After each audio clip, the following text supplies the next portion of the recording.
Hello everyone and welcome to my channel.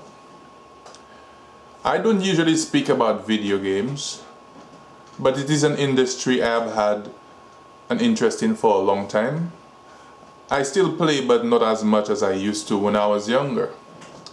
But I do believe that I have an opinion to give when it comes to the video game streaming revolution which we see coming.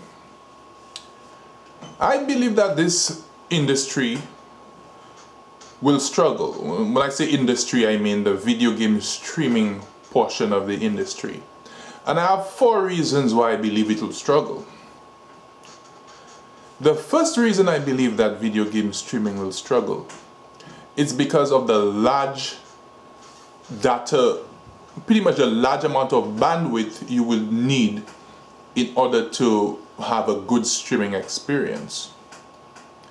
Some websites are stating that for 1080p streaming, in an hour you will rack up about 5 to 7 gigabytes of data in order to stream reliably.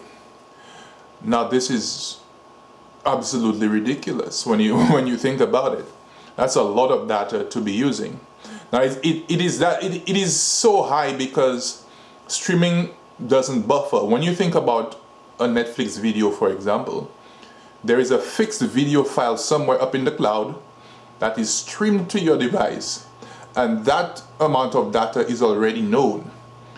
And so when you're watching the video, the excess can be buffered and stored onto your device locally, and then it can be brought up when required. With video game streaming, it does not work that way. It's simply because the content is generated on the fly. Nothing is stored up in the server.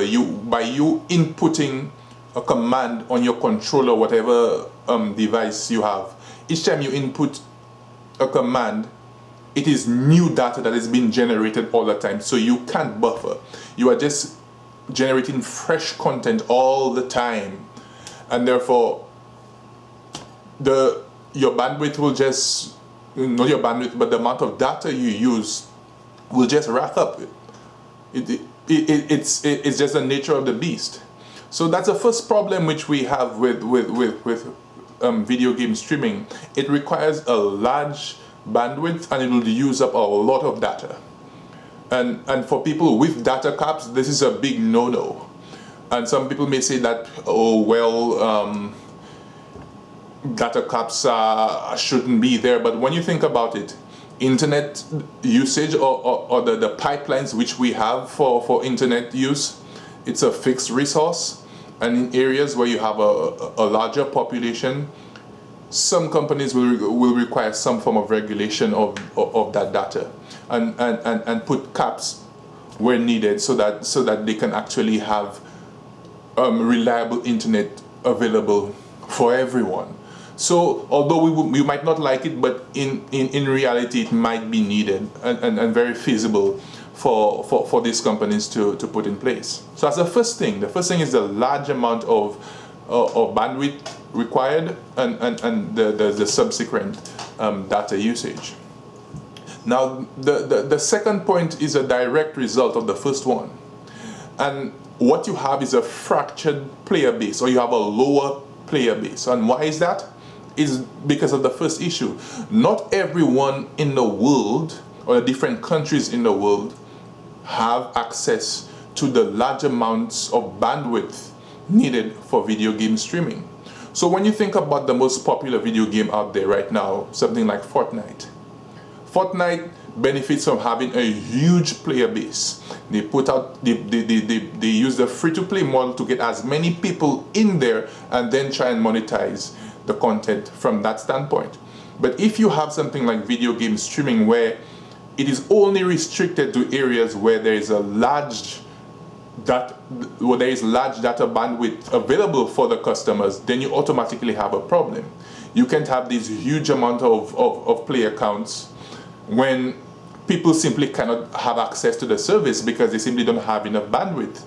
Currently, in the way the system works, all the content is being produced locally on the device, and the bandwidth requirement in order to connect to the servers to play is much less than streaming. So that's as a direct consequence of the first point. You have a smaller player base because you are restricting them to basically restricting it only to premium customers who have large data caps and large amounts of bandwidth available to them. So that's the second point. The third point is more of my opinion on this matter, a little bit more opinionated on this one, is that I believe that streaming is only viable or is only competitive with locally generated content for the first 5 to 10 hours. After which I believe that the amount of data which you have downloaded would have been much better spent being stored onto your device locally and then having the content being generated from that device in a local environment. This is because when you think about it, for 1080p streaming, 1080p, let's say you use 5 gigabytes in an hour. After 10 hours of gameplay, you have used 50 gigabytes of data. Wouldn't it be better to have taken that 50 gigabytes of data, stored it locally on the device, have the device produce the content locally, and then don't use these huge amounts of data to continue playing the game? That's why I believe the benefits when it comes to the amount of data being used, the benefits only it's only competitive for the first 5 to 10 hours, after which I just believe that it is just better that you have the content being produced locally. So that's my third point. Now the fourth point is latency. Now we've heard this all before. We all know that having the content being produced in a remote server somewhere, there will be latency in order to access that server. So compared to having the content being produced locally, it is inherent in the platform. One might argue with the future generations of cellular technology like 5G that latency will be reduced. True, but we all know that that 5G will never be able to replace the immediacy you get by having the content being produced on a local device. Now this has a direct application to VR. All the creators in VR have spent a lot of engineering time trying to get the latency down to as low a number as possible. Now when you have the content being produced thousands of miles away or hundreds of miles away in the cloud, that latency will become a very big issue when one tries to game in the VR environment.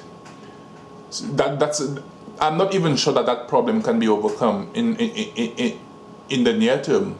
This is a big problem.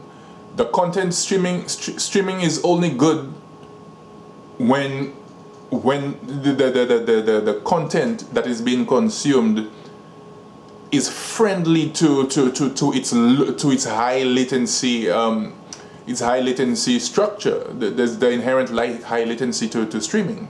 But when you have content like VR, which is highly dependent on low latency, and even probably to a lesser extent fighting games, which require low latency as well, you find that streaming it might not even be practical, and it might simply be a genre, not even a genre, but a form of content consumption that is simply impractical, maybe even impossible for the streaming medium. So these are the 4 points which I believe which will indicate that video game streaming will struggle, because pretty much all the stuff I have mentioned already can be done on a PS4, a system which came out in 2013. So these points I believe weigh against video game streaming. I do not write that completely, because I believe the advancing technology could iron out and eliminate some of the points which I have mentioned.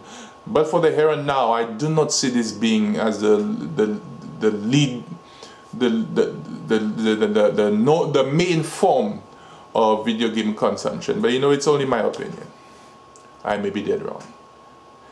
Anyway, thank you for your time.